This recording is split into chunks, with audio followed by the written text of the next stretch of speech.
when I was thinking about whether I should get involved in this race, one of the things that I noticed was it became increasingly harder to run our business when we had more and more regulations thrown on top of us.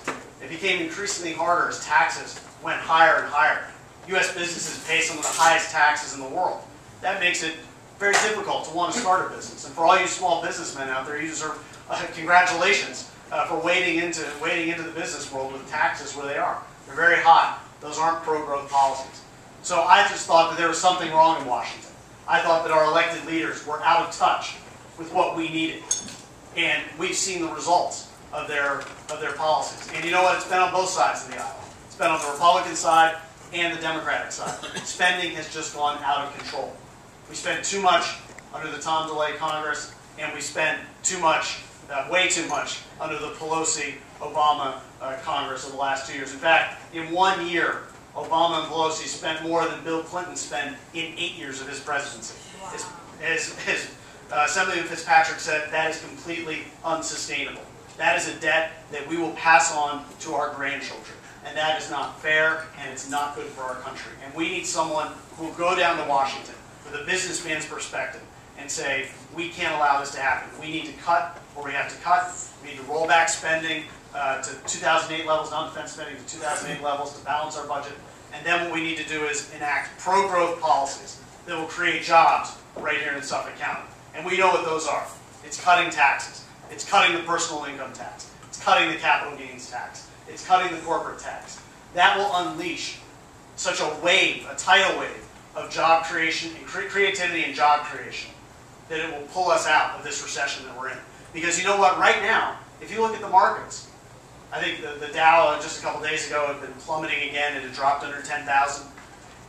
The markets know that the Obama policies and the Obama stimulus are only good for the year that the government has money to hand out. When the government runs out of money, what's left? Nothing.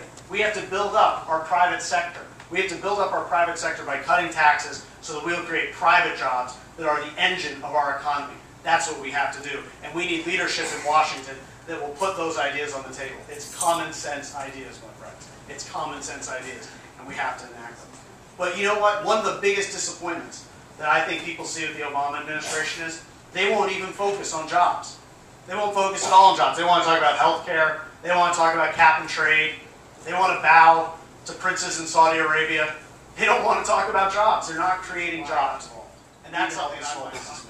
We need to help our communities. We need to fight against the Obama administration and the government encroachment into our basic rights. What we need to do is we need to have someone who is in Congress who understands that the Constitution has limits, that we can't go beyond those limits. Because right now, the federal government has become way too expansive.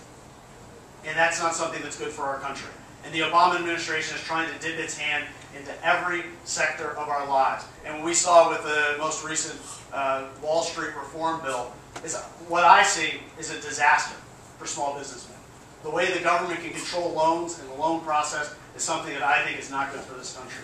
We've seen it with the health care bill, where a huge unfunded mandate has been foisted on local governments. None of this is good, and we need someone who will go down to Washington and fight against those encroachments of federal power, and I will be that congressman.